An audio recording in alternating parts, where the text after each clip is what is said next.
Mesdames, Messieurs, bonsoir et merci de nous retrouver pour ce nouveau rendez-vous de votre émission politique Surface de vérité dans le fauteuil blanc. Je reçois une dame sous le feu des projecteurs en ce moment parce qu'elle a en cœur un projet, retirer les enfants de la rue. Il s'agit de la ministre de la Femme, de la Solidarité nationale et de la Famille. Une femme, en tout cas, qui prend de l'ascendance sur la scène politique. Sa voix monte. Marie-Laurence Ilboudo-Marchal est notre invitée. Bonsoir. Bonsoir, M. Guibré. Merci de répondre à notre invitation. C'est la deuxième fois que vous venez sur ce plateau. C'est un plaisir d'être avec vous. Un plaisir également. Alors, parlons déjà de la femme burkinabé en politique. On dit pas assez de femmes sur la scène politique. On a vu récemment cet engagement du président du Faso par rapport au gouvernement à venir. Alors, est-ce que de plus en plus on peut dire les préjugés s'estompent, les stéréotypes s'estompent? Parce que vous, par exemple, on vous voit très décomplexé quand il s'agit donc de s'exprimer sur la scène. Il faut dire quelque chose parce que le Burkina Faso, à l'instar des autres pays, que ce soit les pays développés ou pas, la problématique de la femme reste une problématique majeure. Et nous savons aujourd'hui que les femmes restent aussi handicapées par plusieurs raisons qui font qu'elles ne peuvent pas être un peu plus engagées. Mais nous commençons à voir de nets progrès dans ce domaine parce que nous voyons que les femmes aussi s'engagent. Des femmes s'engagent. Est-ce qu'on peut dire que l'insurrection aussi a été un tournant? De plus en plus de femmes se disent c'est peut-être le moment de franchir le pas?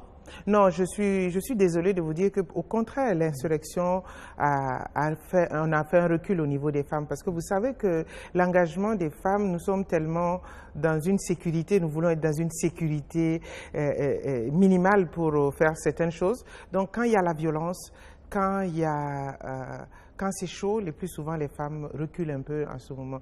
Donc l'insurrection n'a pas aidé beaucoup les femmes le nombre des femmes dans l'engagement politique, mais la qualité, peut-être ça a aidé parce que celles qui sont sorties de là sont plus aguerries. Voilà. Il y a des dévancières, par exemple, comme Juliette Bonkungu au niveau de l'Assemblée nationale, qui était là il y a bien longtemps et qui continue de rester sur la scène. Comment vous voyez un peu ce type de parcours? C'est de nature à encourager encore d'autres filles, d'autres femmes à venir sur la scène? Oui, absolument. Vous savez que moi je dis souvent le meilleur conseil, c'est l'exemple. Et notre tata, moi je l'appelle tata parce que quand je l'appelais honorable, elle se fâche un peu, dit moi je suis ta tata, et puis ce qui est vrai. Et elle est un bel exemple d'engagement et de femmes constantes. Donc c'est bien. Moi je pense qu'elle représente bien la femme politique au Burkina Faso. On dit aussi que la femme en politique, c'est aussi un langage de vérité dans un environnement où la politique est considérée comme le lieu, par exemple, du mensonge, où la morale, malheureusement, les signes n'existent pas. La femme peut être l'espoir pour moraliser encore la scène politique. Je ne dirais pas ça. Je ne dirais pas que nous sommes vertueuses, les femmes, en politique, non. Moi, je me place souvent dans la dynamique de dire que la politique, c'est comme un récipient transparent qui prend la couleur de son contenant. Donc, quand tu es rouge, tu rentres dans un verre transparent, tu deviens rouge. Quand tu es blanc, c'est du blanc. Donc, la politique ne revêt que les couleurs des personnes qui la pratiquent. Donc, plus nous avons des personnes vertueuses, plus nous avons des personnes engagées pour un développement du pays, plus le pays se développe. La politique ne change pas la nature des hommes. La politique révèle les natures. Elle ne change pas de nature, elle révèle la nature des gens. D'accord. Alors, vous concernant, on voit que depuis un certain temps, il y a quand même une ascension que certains qualifient de fulgurante au niveau de votre parti, le MPP. Comment on explique cela? C'est le dynamisme, c'est le côté femme, ou alors on a peut-être un mentor qui donne le coup de pouce? Vous savez, ceux qui sont MPP qui me connaissent savent que c'est l'avancement normal d'une femme engagée. Parce que vous savez que nous avons fait partie du premier bureau politique du MPP. Nous avons créé le MPP et en étant chargé à l'organisation des femmes du MPP, tout en sachant que c'est un secteur important aux élections. Vous avez vu les résultats. Et un jeune parti, c'est, je pense, un parcours normal d'une femme engagée. On dit que les femmes, en matière d'élection, c'est là surtout que se trouve entre griffes le bétail électoral? Moi, je ne penserais pas ça. Les femmes sont très fidèles et elles savent lire entre les lignes. Là se trouvent des femmes où il y a un électorat intelligent et un électorat qui a un bon sens, qui pense plutôt commun et qui pense à l'avenir. Donc, c'est pour ça, quand on a les femmes avec soi, on est plutôt sûr parce que même quand votre politique n'est pas en adéquation avec la société, les femmes vous le font sentir tout de suite. C'est pour ça qu'il est important d'avoir les femmes pour accompagner tout le monde dans une politique, la mise en œuvre des politiques des pays. C'est bien d'avoir des femmes parce qu'elles sont plus honnêtes, elles sont plus objectives et elles pensent plutôt intérêt commun avant toute autre chose. Donc, pas de mentor pour vous? Parce qu'on dit qu'au MPP, c'est forcément des mentors, c'est des clans. Non, non, non. Vous savez, moi je pense que c'est l'argument des gens qui sont faibles. Toute personne a un mentor quand on vient en politique parce que c'est quelqu'un qui nous amène, c'est le travail de quelqu'un, c'est la force de caractère, l'engagement d'une personne qui nous motive à aller en politique. Surtout pour ma part, moi j'étais une femme d'affaires. Vous savez que j'ai plutôt sacrifié même mes affaires parce que je n'en fais plus pour m'engager en politique. Et ça aussi, c'est dû au fait que je croyais en une personne et je pensais que ma contribution serait une bonne contribution pour cette personne d'aller de l'avant. Le président Roch Marc Christian Kaboré? Absolument. Donc, ça fait 25 ans que je suis un lieutenant à ses côtés. Un lieutenant à ses côtés, surtout une Amazone peut-être. Alors, du Parlement au gouvernement, comment on voit la différence entre l'activité parlementaire et l'exécutif? Vous savez, le Parlement, c'est un passage important et presque obligatoire pour toute personne engagée en politique. C'est très formateur. Moi, je suis restée plus de 2 ans au Parlement et j'étais en plus à la commission défense et sécurité, l'une des seules femmes de cette commission pendant 2 ans. Donc, ça m'a beaucoup forgé et le Parlement permet de connaître comment fonctionne le pays. Et quand on veut arranger les choses, quand on veut changer ou quand on veut améliorer les choses, il est important de passer par le Parlement. Donc, je suis heureuse d'avoir fait un peu ce qu'on appelle un parcours normal et obligatoire pour une femme engagée à faire développer son pays. Donc, j'étais très heureuse d'être au Parlement et puis maintenant, je suis à l'exécutif. L'exécutif, c'est tout autre chose. C'est vrai que le Parlement, le rôle premier, c'est de voter les lois, consentir l'impôt et contrôler l'action gouvernementale. Et c'est un gros boulot là-bas. Aujourd'hui, on doit contrôler votre action? Absolument. Comme je sais que je dois être contrôlée, là, je devrais mieux travailler parce que je n'aurai pas d'excuses quand je vais être contrôlée par le Parlement. C'est ça qui est important quand on est au Parlement, parce qu'on n'a plus d'excuses quand on vient à l'exécutif, parce qu'on sait comment ça devrait fonctionner, donc on devrait mettre en pratique ce que l'onction populaire nous donne. Donc je devrais mieux faire parce que mon stage du Parlement ne me permet pas l'erreur. C'est peut-être pour ça que je travaille un peu plus. Mais il faut dire aussi que l'exécutif reste le bras fort de toute mise en œuvre de politique. Donc, nous avons besoin de travailler dur quand on est à l'exécutif et de mettre en œuvre le programme qui a eu l'onction populaire pour que les gens soient contents d'avoir voté ce programme. De l'œil du parlementaire, on dit peut-être c'est un gouvernement qui ne va pas vite, c'est un gouvernement diesel, on se demande pourquoi ça n'avance pas forcément. Mais quand on est là-dedans, on comprend certaines réalités. Oui, c'est vrai, mais aussi il faut dire que il y a la nature aussi des personnes qui occupent les secteurs. Vous savez que les ministres sont des ministres sectoriels, que donc chaque ministre est dans son secteur et chaque ministre est libre de faire fonctionner son secteur. Donc, parfois, il y a des personnes qu'on peut stigmatiser de plus ou moins lents, mais ce n'est pas parce que ces personnes sont lentes que c'est tout le gouvernement qui devrait être lent, non. Je pense que nous sommes venus au pouvoir dans un contexte très difficile, avec presque rien dans les caisses, et nous avons eu beaucoup d'adversité par rapport à la mise en œuvre de notre politique de développement. Et bon, dans cela aussi, il faut dire que au Burkina Faso, c'est ce qui est un peu déplorable, et moi personnellement je le déplore, c'est que les gens ont tout politisé. Parfois, il faut laisser la politique de côté et regarder le travail pour avancer. La politique, c'est bien, parce que c'est ça qui devrait être notre fil d'Ariane. Mais nous ne devons pas politiser tout pour politiser. Il y a parfois de l'intérêt commun qui devrait prévaloir sur les secteurs politiques qui ne valent pas la peine d'être débattus. Donc c'est ce que je déplore. Mais je pense qu'il y a des gens qui devraient revisiter leur feuille ou leur stratégie politique pour faire avancer le pays. Le tout politique, malheureusement, c'est la réalité du Burkina aujourd'hui, post-insurrection. Non, mais ce n'est pas le tout politique. Je pense que c'est l'arme des faibles aussi. Parce que quand on est fort, on n'a pas toujours besoin de se réfugier derrière la politique. On affronte les choses comme elles sont. Alors, vous êtes au gouvernement à la tête d'un département où le social, c'est quelque chose d'important pour un pays comme le Burkina Faso. Ça a besoin de beaucoup de moyens, un budget assez conséquent. Est-ce que vous avez l'impression que c'est le cas? Vous savez, longtemps, nos pays africains et même le Burkina Faso, nous avons occulté le volet social de nos États, pensant que le volet social, ça s'arrêtait à faire de l'aumône. Or, c'était une politique d'ensemble. Et je dis que quand j'ai pris mon département, je savais qu'aujourd'hui, on ne peut aspirer à une paix ou une stabilité sans la prise en compte du social. C'est fondamental. Ce qui nous arrive aujourd'hui, pour ma part, personnellement, je pense que c'est beaucoup, les plus de 20 ans d'années à ne pas travailler sur notre politique sociale qui nous a amenés à cette crise aujourd'hui. Donc, il est important que nous, au devant de cette politique sectorielle, nous puissions mettre en place des politiques qui vont aider le pays à se remettre.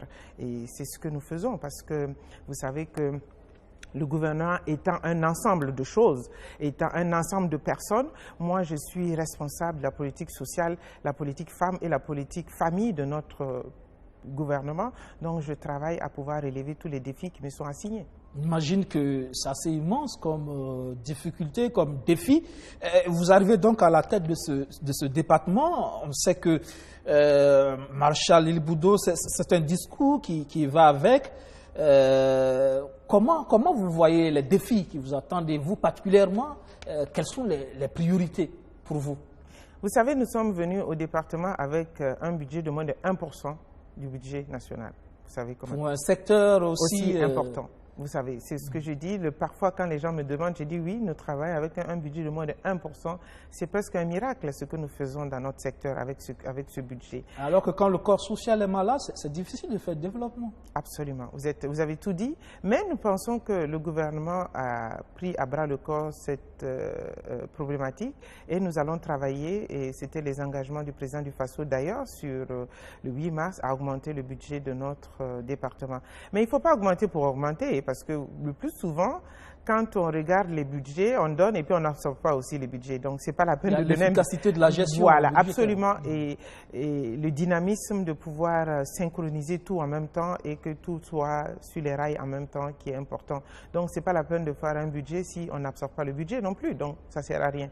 Il est important que nous puissions travailler à mettre en place des politiques pour aider les couches vulnérables. Et nous, dans notre département, nous avons à peu près 4 programmes qui sont logés au niveau du ministère des Finances. Nous avons le programme Femmes et Enfants, Femmes et Genre plutôt, Femmes et Genre. Nous avons le programme Famille et Enfance et nous avons le programme Appui institutionnel et la gestion des catastrophes. Parce que vous savez très bien que tout ce qui est sinistre, c'est notre département aussi, et tout ce qui est détresse alimentaire, c'est notre département.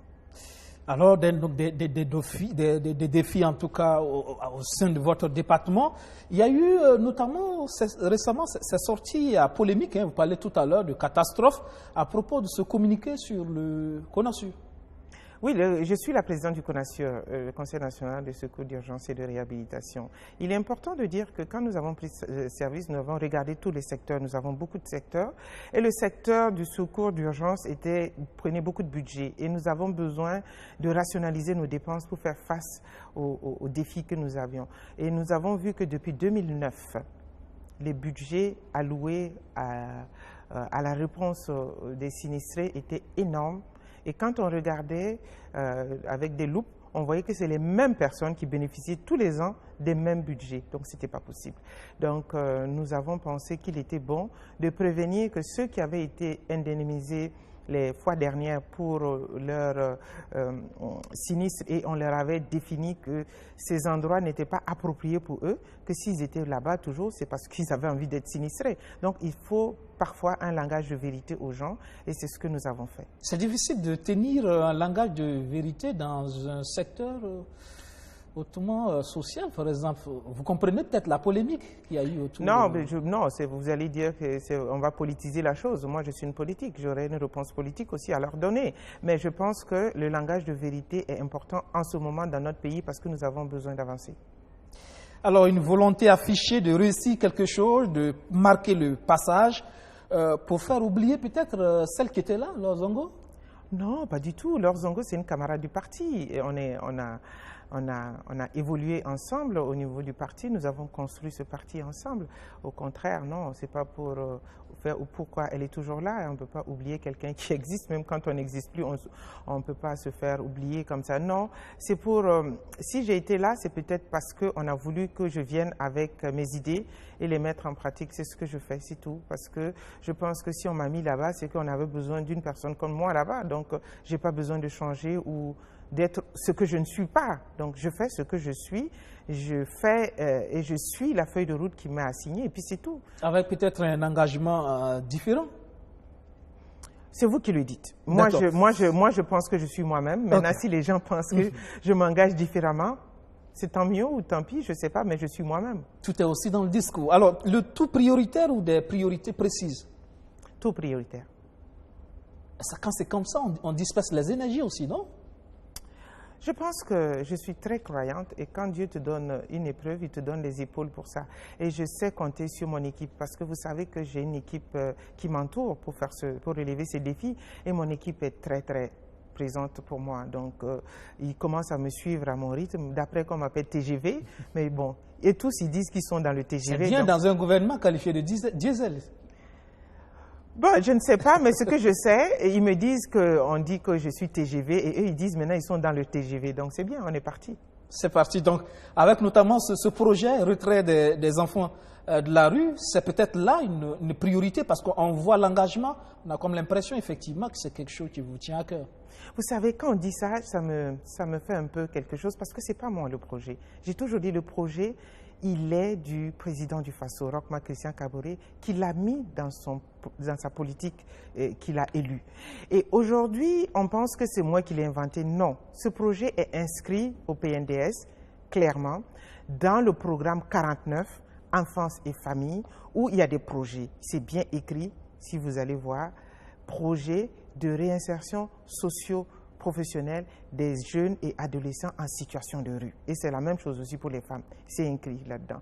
Et pour ce projet, il y a des actions. L'action déterminante dessus, c'est de retirer au moins 50% des enfants et des jeunes en situation de rue. Et pour cela aussi, il y a eu des indicateurs. Il y a eu la base de données. En 2016, nous avons fait une enquête sur 49 communes et l'enquête a révélé plus de 9300 enfants en situation de rue au Burkina Faso sur ces 49 communes. Et sur ces 49 communes, le président du Faso s'est engagé à retirer 50% de ces personnes en situation de rue pour les réinsérer. C'est pas moi qui l'ai inventé. Donc c'est un projet qui existait déjà. C'est un projet qui existe dans le programme présidentiel, oui. Et quand j'ai pris fonction, nous avons regardé tous les projets qui étaient des projets importants pour notre pays, importants pour le président du Faso, et nous l'avons mis en œuvre. C'est tout. Je suis, avec mes collaborateurs, un instrument de mise en œuvre des politiques du président. Donc c'est pas sur un coup de tête, parce que pour certains, c'est l'impression que ça donne. Mais il y a eu de la préparation. C'est ce que je dis, c'est encore des coups politiques pour dénigrer ou pour dire que la chose, je l'ai inventée, j'ai pas de budget. Non, c'est logé dans le budget, dans le programme Enfance et Famille. Et dans ce projet Enfance et Famille, il y a un projet de réinsertion des enfants en situation de rue qui allait à peu près à un budget de 499 millions, ce qui était budgétisé. Sur les 499 millions, vous avez su que nous avons tous été régulés, tous les ministères ont été régulés. Et sur la régulation, nous avons été régulés à peu près de 50%, donc 250 millions qui étaient sur ces comptes. Sur à peu près cette régulation, nous avons une disponibilisation de comptes qui était d'à peu près de 180 millions. Sur les 180 millions, il fallait faire quelque chose. C'est ce que j'ai dit souvent aux gens. Laquelle des femmes aujourd'hui à qui son mari va donner 500 francs pour faire la cuisine, sortir et revenir ne pas trouver, même si c'est un petit plat, il ne va pas rentrer chez elle. Elle va rentrer chez elle et puis elle va lui donner des explications aux parents. Maintenant, moi, j'ai un budget de 180 millions. C'est peu, mais je dois faire quelque chose avec pour montrer que c'est un secteur qui est important. Et c'est ce que j'ai fait. Et vu l'importance et l'adhésion de ce programme, le président du FASO lui-même et le Premier ministre, ils ont pris l'engagement de boucler le projet dans sa totalité sur Ouagadougou. Donc, c'est pour dire que ce n'est pas sur un coup de tête, c'est un programme du président du FASO et c'est son engagement. Son engagement. Et je sais, vous avez des partenaires déjà qui semblent ne pas être dans la même ligne que vous, notamment le syndicat parlait de politique. Eux, par exemple, ne sont pas politiques. Bon, moi, vous voulez bien revenir dessus. Moi, j'ai déjà assez parlé sur ce dossier. Je pense que ce n'est pas du rôle d'un syndicat de s'occuper de la politique sociale d'un gouvernement. Le syndicat est là pour l'intérêt des travailleurs et pour l'intérêt du bien-être, le mieux-être des travailleurs du ministère. Je leur ai dit, en tant que travailleur, il contribue à la mise en œuvre. Absolument. Je leur ai dit, quand j'ai pris fonction, c'est moi j'ai initié cette rencontre avec tous les syndicats. J'ai 2 syndicats dans mon département. Et je leur ai dit que j'étais disposée et disponible à accompagner, parce que eux et moi, nous ne devons pas avoir de problèmes. Moi, je suis une social-démocrate. Donc, une social-démocrate voit déjà l'intérêt de l'homme avant l'intérêt financier. Et on ne devrait pas avoir de problème, eux et moi. Bon, ce qui était vrai. Et moi, à ma grande surprise, je ne sais pas ce qui s'est passé. Ils sont rentrés en grève. C'est normal, c'est légal. Et après la grève, il y a eu ce qui s'est passé au niveau de la grève parce que vous savez qu'il y a une loi qui encadre toutes les grèves et c'est ce que nous avons appliqué les lois. Ils sont peut-être fâchés, mais moi, j'aurais compris si ce syndicat était venu me voir pour dire « Madame la ministre, nous ne comprenons pas pourquoi vous mettez en place cette politique. » J'aurais expliqué comme ce que je vous ai expliqué. Qui me disent, Madame la ministre, nous pensons que le budget de 180 millions n'est pas suffisant pour le mettre. J'aurais expliqué pour dire, il faut quand même faire quelque chose avec, sinon après le budget, il va partir dans les budgets non exploités.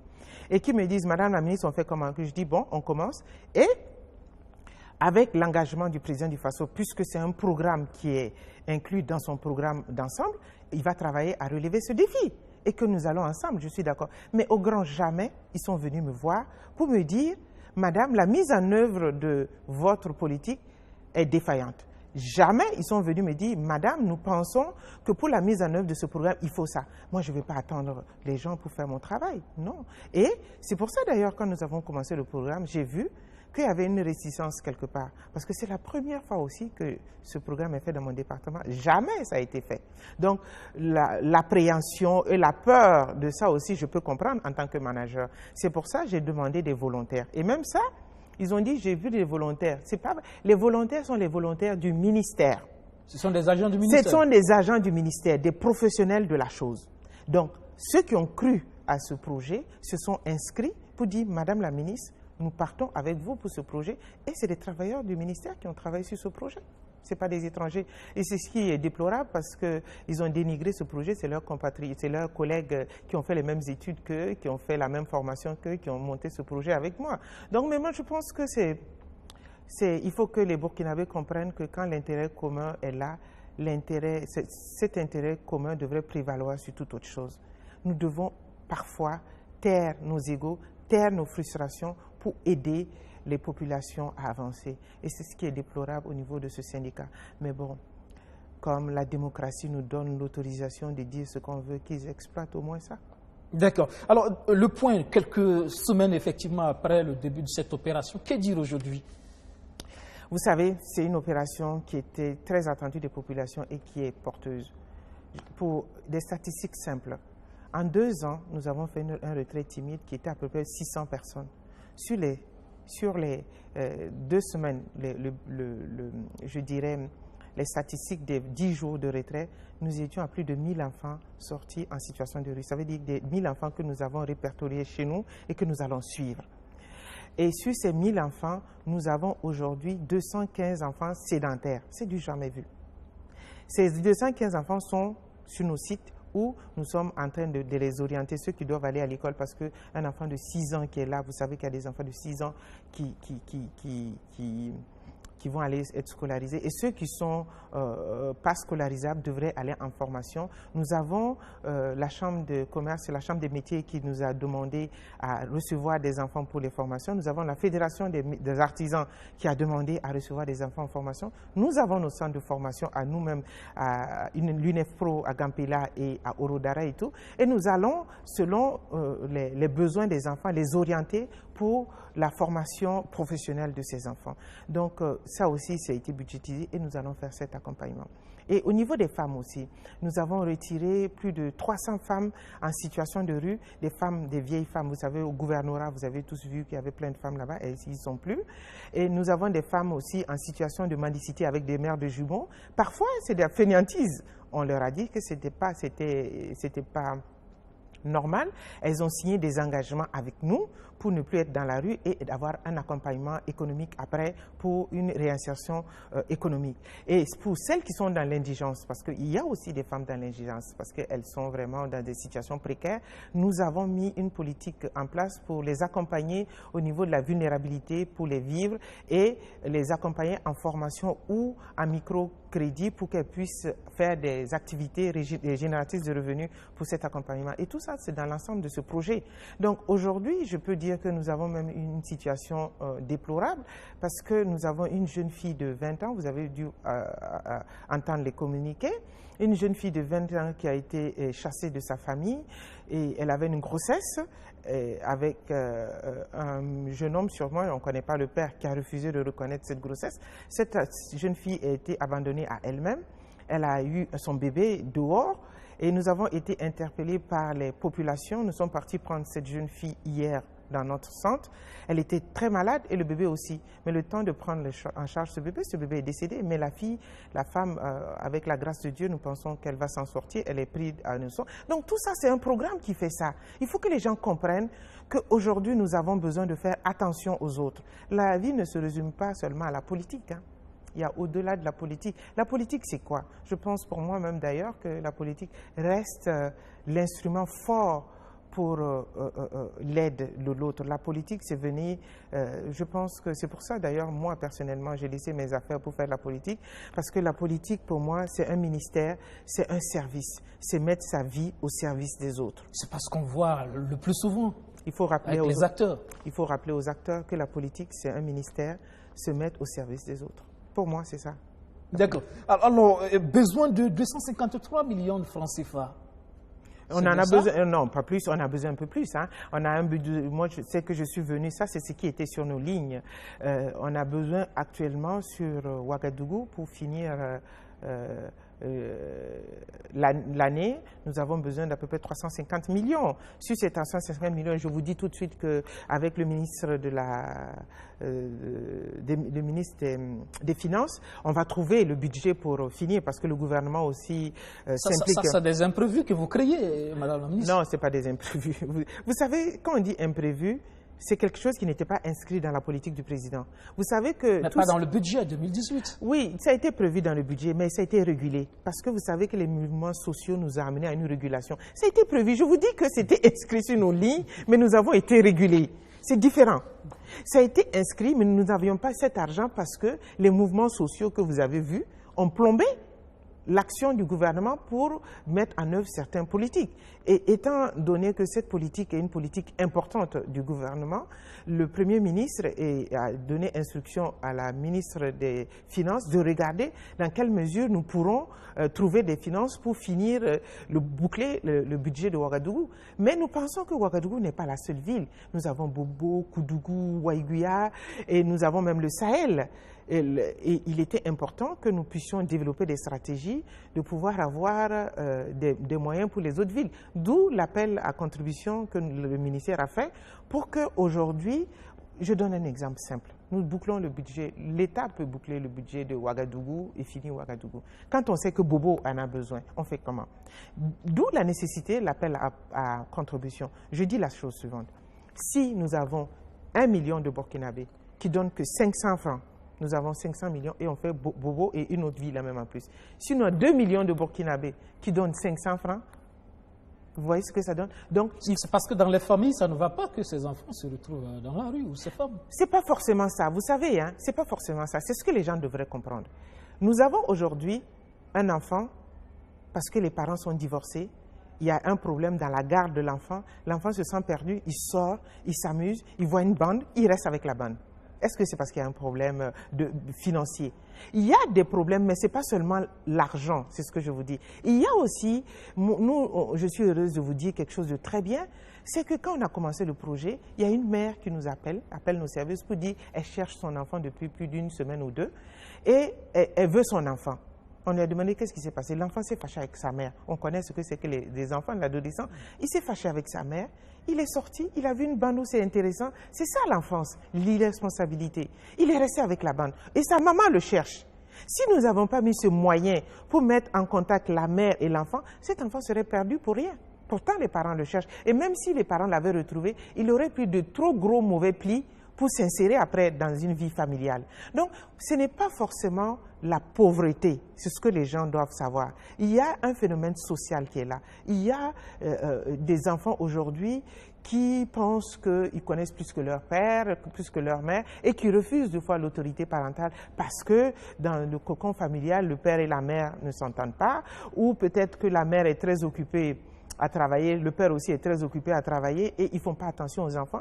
Et quand l'enfant sort, il trouve une bande. Au départ, c'est bon, mais après, pour s'extirper même de cette bande, ça devient difficile puisqu'il y a un contrôle des chefs de bande aussi. Des fois, il y a des enfants qui veulent quitter la rue. Ils attendent que cette main tendue, nous avons vu des enfants qui avaient voulu vraiment quitter, mais ils avaient peur parce qu'ils sont soumis à une loi, la loi de la rue.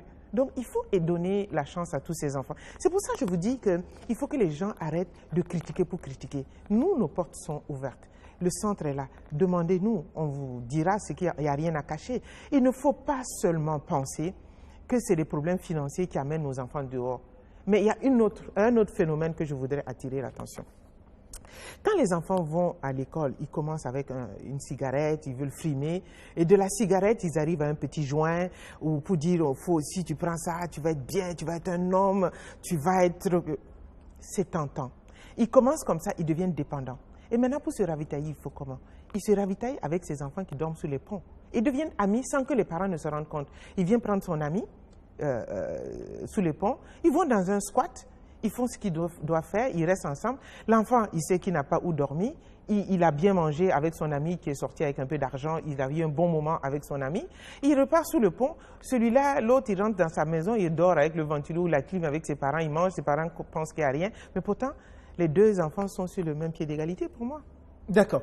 Alors, est-ce qu'il faut faire porter tout le poids de ce projet sur les fraises épaules de votre département? Est-ce que ça devrait pas être un projet transversal, interministériel? Je vais penser notamment au ministère de l'Éducation nationale, je vais penser au ministère en charge de l'insertion professionnelle, je vais penser au ministère en charge des droits humains, par exemple, où il y a déjà un projet de retrait des enfants qui sont sur les sites miniers, par exemple.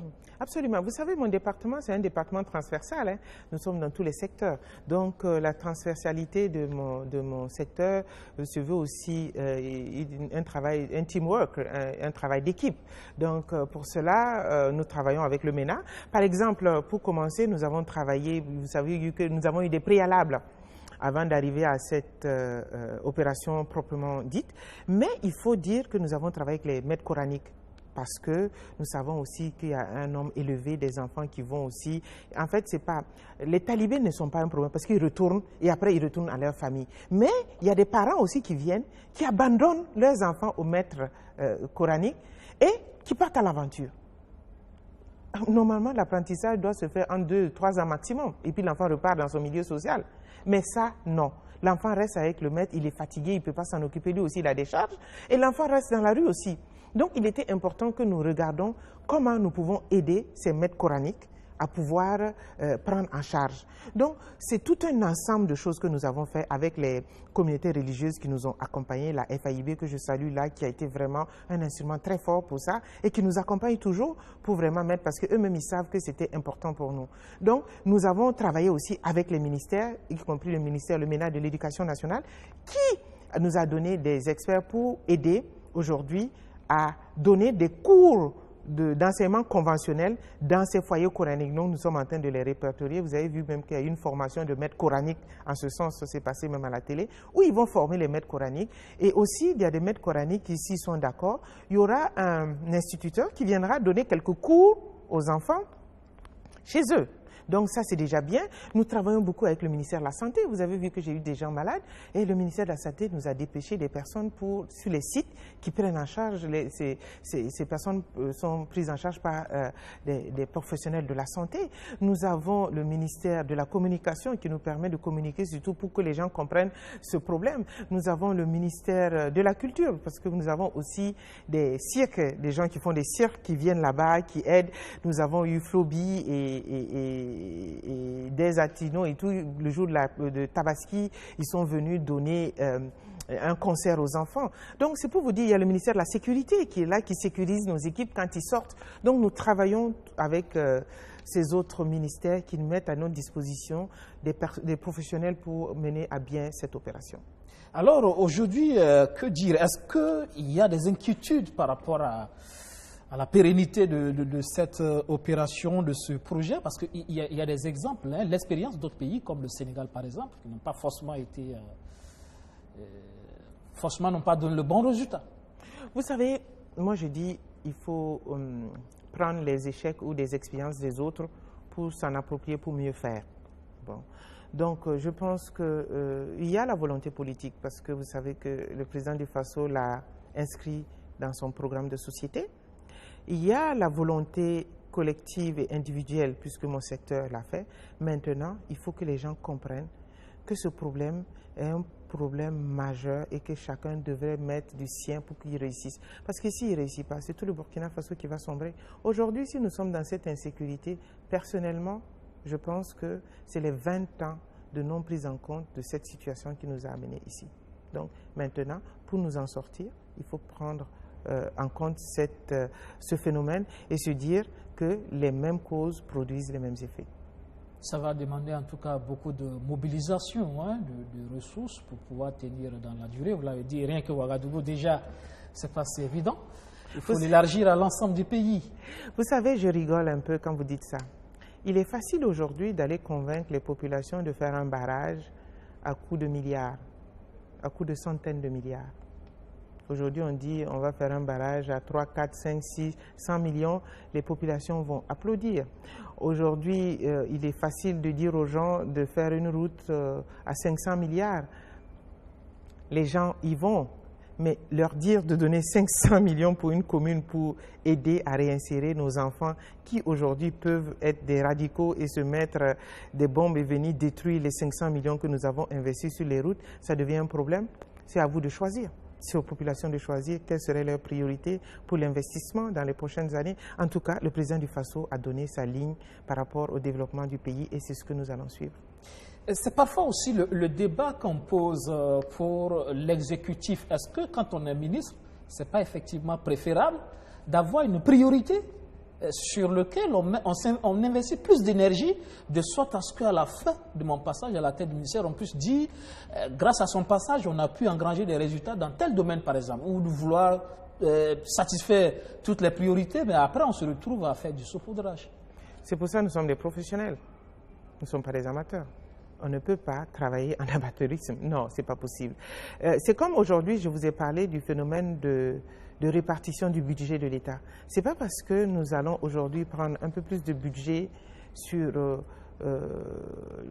l'investissement du PNDS, qui est les ressources humaines, que nous ne devons pas faire des routes, et que nous ne devons pas faire des chemins de fer, et que nous ne devons pas faire des hôpitaux, et que nous ne devons pas former nos médecins. Tout est une question d'engagement et tout est une question de gestion des ressources allouées et tout est une question de répartition méthodique et périodique des gestions. Et c'est ce que le président du Faso fait. Et nous devons aujourd'hui, avec les budgets alloués, travailler à avoir des résultats. C'est ce que nous faisons. On espère que les résultats seront là justement à 2 ans et demi après. Nous parlons encore de politique. Est-ce qu'il y a un bilan à défendre justement en 2020 tel que les choses se décident? Même pas 2020. Parce que pour vos adversaires politiques, il ne voit pas grand-chose.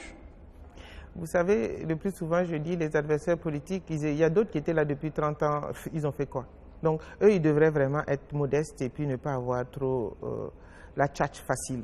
Vous étiez là aussi depuis presque 30 ans. Hein? Moi, j'ai jamais... Je veux parler je veux parler du président de Faso et de certains cadres de votre parti. J'aime bien quand on me dit ça. Vous savez, être leader, être chef, on a le dernier mot. Moi, dans mon département, quand on vient, j'ai le dernier mot. On peut me présenter beaucoup de choses, mais c'est moi qui décide. Quand j'arrive chez le PM, il peut faire ce qu'il veut. Si je peux faire ce qu'il veut, c'est lui qui décide aussi pour la répartition. Quand le PM voit son président du Faso, c'est le président du Faso qui a le dernier mot. Quel que soit le développement que nous voulons, c'est la personne à qui nous avons donné le suffrage universel qui a le dernier mot. Donc moi, aujourd'hui, je jugerai ceux qui sont aux commandes par ce qu'ils font aujourd'hui en tant que leaders et qui ont le dernier mot. Vous me dites qu'ils n'ont pas eu de pouvoir de décision quand ils étaient là? Non, ils ont le pouvoir de conseil. J'étais là aussi, vous savez, j'ai suivi. Ils ont un pouvoir de conseil et de dire, mais ils ne disent pas au finish ce qu'ils doivent faire. Au finish, c'est le président du Faso qui décide. Et au finish, c'est lui qui porte. tout seul le chapeau. Aujourd'hui, c'est la règle du jeu. Si Roch-Marc Christian Kaboré venait en 2020 à faire son bilan, vous allez dire, en tant que ministre, c'est lui, ce n'est pas moi. Bien sûr, c'est ça la règle du jeu. C'est lui, il devait trouver des hommes appropriés pour faire ce qu'il doit faire. C'est lui la responsabilité. C'est pour ça... Vous êtes comptable, vous serez comptable du bilan de Roch-Marc Christian Kaboré. Si ça a tapé sur le doigt, comme l'ancien, il me tapera sur les doigts, c'est vrai, mais c'est lui qui en devrait répondre. D'accord. Alors, dans le bilan, justement, 2 ans et demi déjà de mandat de votre pouvoir, il y a notamment cette question essentielle, la sécurité. Aujourd'hui, c'est difficile quand même, hein, ces derniers jours. On a vu, c'est plus d'une dizaine de morts quand même pour ce mois d'août. C'est inquiétant quand même.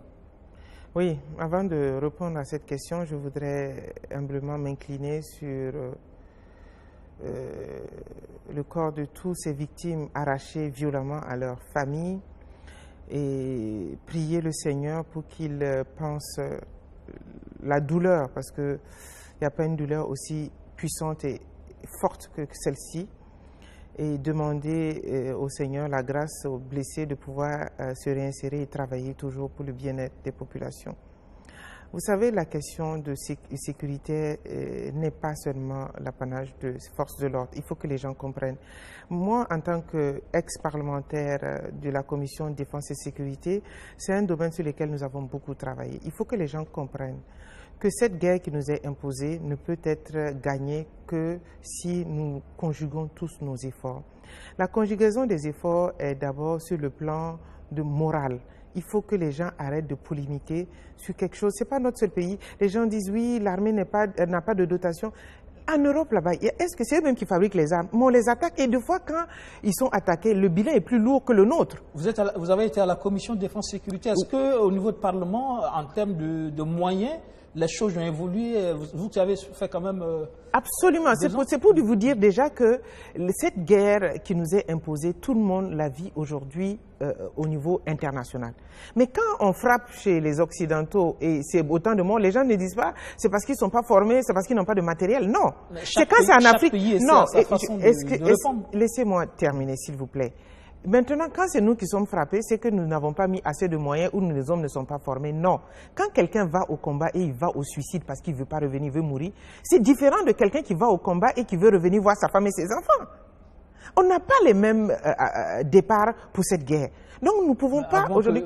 La fréquence des attaques chez nous, chez les autres, c'est pas comme ça aussi. Vous savez, c'est ce que si vous permettez, je peux terminer pour dire que si nous pensons aujourd'hui que les forces de défense et de sécurité doivent être équipées et être à la hauteur de la technologie pour avoir une réponse sur ce domaine, nous sommes d'accord.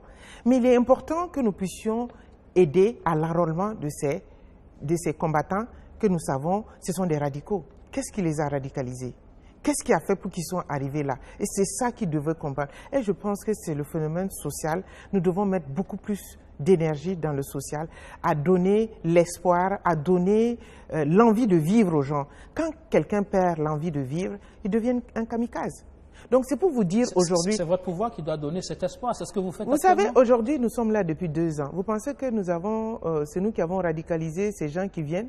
C'est depuis 20-30 ans. Vous avez le pouvoir maintenant, vous pouvez donner cet espoir. Mais c'est ce que nous faisons. Nous avons aujourd'hui une politique sociale qui est bien prisée par tout le monde. Nous avons aujourd'hui des moyens de pouvoir insérer les jeunes, les femmes. Nous avons aujourd'hui notre politique de désenclavement pour les routes, pour permettre aux producteurs d'écouler leurs produits. Nous avons des barrages pour des retenues d'eau. Nous avons l'agriculture. Nous avons tous les secteurs pour aider les gens à aimer la vie. Mais il faut que les gens s'intéressent, contrôlent, regarde la gestion des ressources du pays pour qu'on avance. C'est ce que je veux vous dire. Et en tant qu'ex-parlementaire de la Commission de défense et sécurité, la loi de programmation militaire a été votée par nous. Nous avons donné un gros budget à l'armée pour qu'il se programme les quinquennales pour les 5 dernières années pour que l'armée le fasse. Nous avons demandé. Nous avons élaboré des lois pour le statut de personnel des forces de défense et sécurité, les forces de défense de l'armée, pour permettre à l'armée d'avoir une loi qui les aide à être eux-mêmes, à pouvoir régir leurs fonctions, parce que vous savez que c'est quand même un corps spécifique. Nous avons travaillé à cela. Nous avons travaillé aussi, moi en tant que parlementaire, de donner la notion de civilo-militaire, la conception, la coopération civilo-militaire. Parce qu'aucune guerre aujourd'hui, tout le monde sait, en zone habitée urbaine, ne peut être gagnée sans la collaboration des habitants. Donc aujourd'hui, si nous voulons gagner cette guerre, il faut que les populations coopèrent, collaborent avec ceux qui doivent nous défendre, y compris s'occuper de leur famille, pour qu'ils sachent que quand ils vont au combat, leur famille est prise en charge. Ça veut dire que les voisins vont s'occuper de leur épouse, de leurs enfants, l'éducation. Y compris que quand il y a des informations, petite qu'elle soit, cette information doit être donnée. Et maintenant, c'est après analyse de ces informations que les professionnels prendront les mesures qui s'y. Donc, il faut que les gens ne minimisent rien. Et qu'aujourd'hui, personne ne perde à l'esprit que nous sommes en guerre. Parce que des fois, quand c'est calme, les gens pensent qu'ils vont dans les bars, ils rigolent. Nous sommes en guerre. Nous sommes en guerre avec nous-mêmes. Parce que ceux qui nous attaquent, ce n'est pas... Est-ce qu'au plus haut sommet de l'État, on est conscient de cette situation, qu'on est effectivement en guerre? Vous rigolez? Je fais partie du gouvernement. Si je suis consciente de cela. Parce qu'à la base, vous avez des populations qui ont l'impression qu'effectivement, on est en guerre. Permanemment, des familles sont endeuillées, mais ils n'ont pas l'impression aussi qu'au plus haut niveau, on est conscient de leur douleur, de ce qui se passe. Vous savez, c'est un... Quand on va à chaque fois au cimetière pour les inhumations, quand on donne la parole à certains parents, c'est un peu ce sentiment qu'on a. C'est ce que j'appelle un procès d'intention. Vous ne pouvez pas savoir comment les plus hautes autorités sont affligées quand c'est ça. Vous ne savez pas savoir comment nous-mêmes, nous travaillons, nous ne dormons pas. Des fois, vous pensez quoi? Il y a des gens, le président du Faso, il fait une nuit blanche. Il ne dort pas. Il ne dort pas parce qu'il veut trouver une solution. Mais pour ça, il faut qu'il y ait l'adhésion. Il faut qu'il y ait des gens qui arrêtent de critiquer quand... Oui, on a peut-être... Non, il faut que les gens arrêtent de critiquer. Vous avez vu cette sortie, par exemple, du chef de file de l'opposition politique sur cette question sécuritaire, justement, il s'interroge. Pour ne pas être désagréable, je préfère ne pas répondre à cette question parce que je pense qu'il ne peut pas s'interroger parce que lui, il est un citoyen de ce pays et il est aux commandes de la politique depuis des années. Ça ne devrait pas le surprendre. Moi, je comprends que les gens puissent être frustrés parce qu'ils n'ont pas eu des élections, mais quand il y va l'intérêt du pays, il faut être honnête et regarder comment on fait pour préserver nos enfants. Parce que ça peut nous arriver à tous. Monsieur Guébré, moi, à n'importe quel moment, ça peut nous arriver. Ce n'est pas seulement aux forces de l'ordre. Ça arrive à tout le monde. Donc, et ceux qui critiquent, ceux qui ne critiquent pas. Donc, les dommages collatéraux de tout ça peuvent arriver à tout le monde. Donc, arrêtons des critiques et donnons des solutions, donnons d'éventuelles propositions qui peuvent nous amener à éradiquer ce fléau qui, aujourd'hui, endeuille nos familles. Donc, c'est une situation, justement, qui devait réunir l'ensemble des Burkinabés, créer cette cohésion attendue, cette unité nationale, absolument, pour regarder dans la même direction. Mais absolument, qu'est-ce qui fait qu'on a du mal, malgré cette guerre, cette adversité, entre nous, fils et filles du pays, on a encore du mal à se réunir autour de l'essentiel? Ça sera une réponse personnelle, l'ego.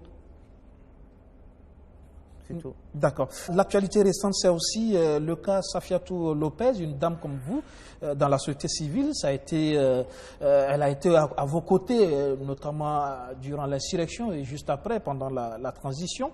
Et finalement, pour certains, il y a comme si une sorte d'acharnement, c'est comme si on essaie de créer trop de psychose pour des choses qui n'en valent pas la peine, au lieu d'aller à l'essentiel. C'est comme si, quelle image, quel message on renvoie à l'extérieur quand on dit qu'une femme de la trempe de Lopez peut déstabiliser un pays. Vous savez, je ne vais pas rentrer dans ce domaine parce que c'est déjà un dossier pris par le judiciaire.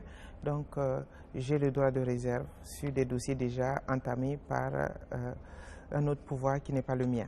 Donc, je vais demander la permission à avoir un droit de réserve dessus. Mais pour un peu répondre, pour ne pas que vous pensiez que je fuis le débat, c'est pour dire une chose. C'est pas parce qu'on est femme qu'on ne peut pas faire autre chose, ou bien c'est pas parce qu'on est femme qu'on n'est pas compétente pour autre chose. Non. Aujourd'hui, il est important que les gens sachent qu'il faut arrêter de politiser toute chose. Elle a été interpellée par le judiciaire. Si elle est libre, elle n'a rien à craindre. Dans ce pays, tout le monde sait comment les choses se passent maintenant. Si elle est libre, si elle n'a rien à craindre, plutôt si elle n'a rien à faire, elle n'a rien fait, si elle est blanche comme neige, elle n'aura rien à craindre. Au contraire, elle pourrait même se retourner faire un procès pour ceux qui ont fait ça contre elle et puis demander un dédommagement. C'est ça la règle du jeu. Il ne faut pas aujourd'hui commencer à crier aux voleurs quand on veut cacher quelque chose. Non, moi je pense que quand on est interpellé pour quelque chose, c'est la règle du jeu, on répond, on donne les questions et on se fait défendre. Et puis c'est tout, on n'a pas besoin de faire autre chose que ça. Donc je pense qu'aujourd'hui, nul n'est au-dessus de la loi. On a toujours dit, et toute personne interpellée par la loi devrait répondre et se défendre. Et c'est ce que je pense que notre gouvernement fait. On a aujourd'hui donné l'indépendance de la justice. La justice se saisit des dossiers qu'elle veut, elle fait ses procès et quand il y a des comptes à demander, demandez à la justice. Pourquoi vous nous renvoyez, nous, au gouvernement, c'est nous, politiques? Vous pensez que nous... Moi, je ne comprends pas vraiment les choses. Aujourd'hui, on a donné la liberté à la justice. La justice est indépendante. Ça, c'est un fait clair. Les gens savent ça. Ils sont de mauvaise foi. Et quand on commence à dire oui, c'est le MPP, comment le MPP seul? Parce que vous savez que nous n'avons pas la majorité totalement, nous sommes alliés avec l'APMP. Comment nous seulement, là, on peut s'élever, avoir une maîtrise d'autant d'un pouvoir aussi important que la justice et faire ce que nous voulons? C'est de la mauvaise foi. Il faut vraiment que les gens sachent qu'aujourd'hui, la justice est indépendante et quand la justice fait quelque chose, allez demander des comptes à la justice au lieu de demander des comptes au gouvernement. Alors, pour 2020, vous prévoyez encore un nouveau coup KO? C'est pas que nous prévoyons un coup KO, ça sera un coup KO. Ah bon? Parce que, comme on dit, le derby a commencé, chacun va faire l'échauffement. Non, vous savez que ça sera avec la grâce de Dieu une formalité. Une formalité. Comment vous mesurez le pouvoir de la force de l'opposition aujourd'hui? Aujourd'hui, nous avons une opposition très vive, très vivace, très dynamique, ce qui est bien. Mais parfois, il faut à tête reposée, qu'elle repense sa politique de contre-attaque. Parce que les citoyens ne sont pas dupes, ils ne sont pas des enfants, ils observent et ils décideront à la fin. Décideront à la fin, mais il se trouve que dans votre propre camp, il y a aussi des remous. On a vu récemment du côté de Bobo Dioulasso des contestations, et ce n'est pas seulement que là-bas.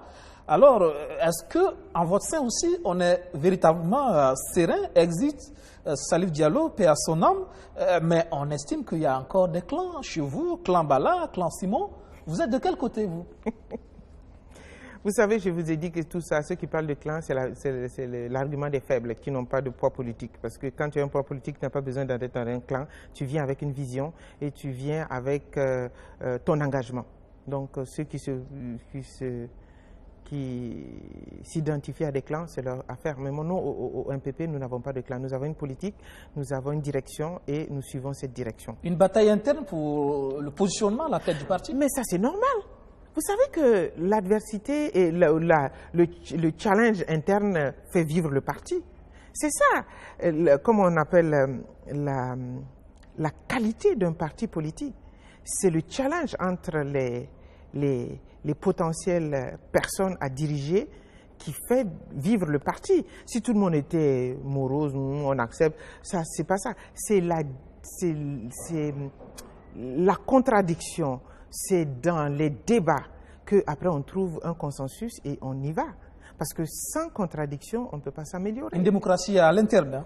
Absolument. Et c'est ça qui fait du MPP un grand parti, parce qu'il y a une démocratie vivante.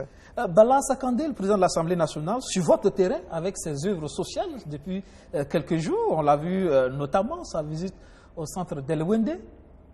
Oui. Ça vous plaît, ça? Absolument. Je n'ai pas de problème. Vous savez, le terrain est tellement immense que les ouvriers sont peu nombreux.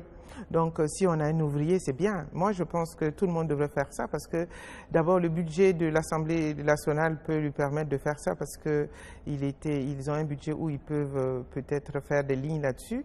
Et moi, mon budget est très petit. Je ne peux pas satisfaire toute l'offre, toute la demande, parce que vous savez que j'ai moins de 1% du budget. Donc, si j'ai des gens qui m'aident sur ce secteur, je dirais alléluia, c'est bien. Moi, je pense que d'autres personnes devraient emboîter le pas. Moi, je n'ai aucun souci par rapport à ça. L'essentiel, c'est que les cibles soient prises en compte. D'accord. À El-Wende, justement, on a eu cette information. La subvention de l'État n'est pas encore arrivée. Qu'est-ce qui se passe-t-il? Vous savez,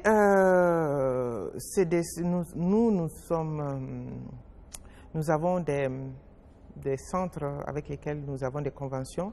Si ce n'est pas arrivé, c'est peut-être parce que nous avons été régulés sur certains budgets où ils ont fait partie, mais nous allons travailler à remédier à cela, parce qu'il y a beaucoup d'autres qui étaient dans le cas, qui ont eu leur budget, mais nous allons travailler à cela. Si cela, je pense que ça va être sous peu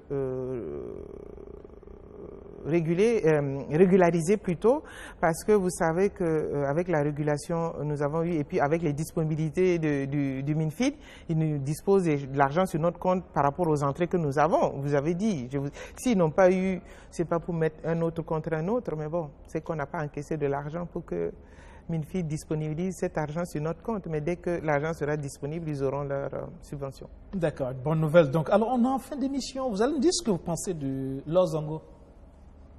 Une camarade de lutte. Zéphirin Diabré? Zéphirin Diabré reste un intellectuel, un homme très engagé, mais qui devrait sûrement revisiter sa copie de politique de notre pays. Vous terminez, Rochma Christian Kaboré, président de Faso?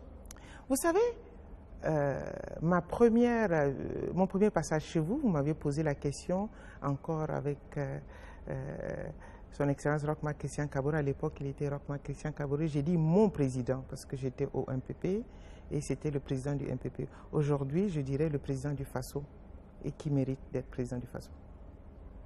D'accord. On est en fin d'émission donc. Merci d'être passé dans le fauteuil blanc ce soir. Vous allez travailler à nous ramener Alban Lafont pour les étalons du Burkina. On sait qu'actuellement, la France suit de près. Oui, Votre fils. Oui, oui, c'est des moments agréables quand je viens et puis on parle de mon fils parce que c'est toujours, ça glorifie une mère d'avoir un fils assez prisé comme ça et puis un fils qui a une carrière professionnelle assez brillante parce que aujourd'hui il est parti à Florence, il joue à Florentina, il n'est plus à Toulouse, il a été transféré à Florentina, mais je reste convaincue que Alban est un garçon brillant et puis vraiment un gentil garçon. C'est pas parce que je suis sa mère que l'équipe du Burkina Faso veuille de Alban qu'il mette un peu du sien. Parce que on négocie pas une fois une personne et dit non et puis vous dites c'est son problème. Il faut faire un marquage serré. Parce que c'est ce que l'équipe de France fait avec Alban. Vous voyez qu'on le marque, mais il est burkinabé, il est né à Yalgado. Il est né d'une mère burkinabé et il est né ici, sur le territoire burkinabé, à l'hôpital Yalgado Ouedraogo. C'est écrit. On l'appelle ombilical est ici. Oui, et son placenta est ici. Et plus mieux encore, on l'appelait, quand il était en centre de formation, le burkinabé. Parce qu'il est né, c'est là que c'est Ouagadougou. Comme ils ne peuvent pas dire Ouagadougou, il l'appelait le burkinabé. Donc, quelque part, il faut peut-être revisiter notre stratégie et le toucher au cœur. Peut-être qu'il viendra. Mais, j'ai redit, je ne m'occupe pas de la carrière professionnelle de mon fils. On espère en tout cas qu'il viendra pour les étalons. Ça va être une très bonne nouvelle. En tout cas, la mère sera très heureuse d'avoir son fils à côté de lui. Ça sera sûr. Bien pour la politique sportive aussi, du MPP. Non, je ne pense pas. Je pense que Alban prendra le choix qu'il voudra, mais je je n'interférerai pas là-dessus. Merci, merci. Madame Marie-Laurence Ilboudo-Marchal, ministre de la Femme, de la Solidarité nationale et de la Famille, d'être passée dans le fauteuil blanc ce soir. C'est moi qui vous remercie, Monsieur Guibré. Vraiment, c'est un plaisir d'être là. Je reviendrai quand vous voulez. Ça sera avec beaucoup de plaisir. Mesdames, Messieurs, c'est la fin de ce numéro de votre émission Surface de vérité. Merci à toutes et à tous de nous avoir suivis. Le bonsoir particulier à tous ceux qui nous suivent du côté de Libreville. Je vous sais très nombreux. On reçoit vos messages. Excellent sur le programme sur la chaîne Aucun de défi. Bonsoir.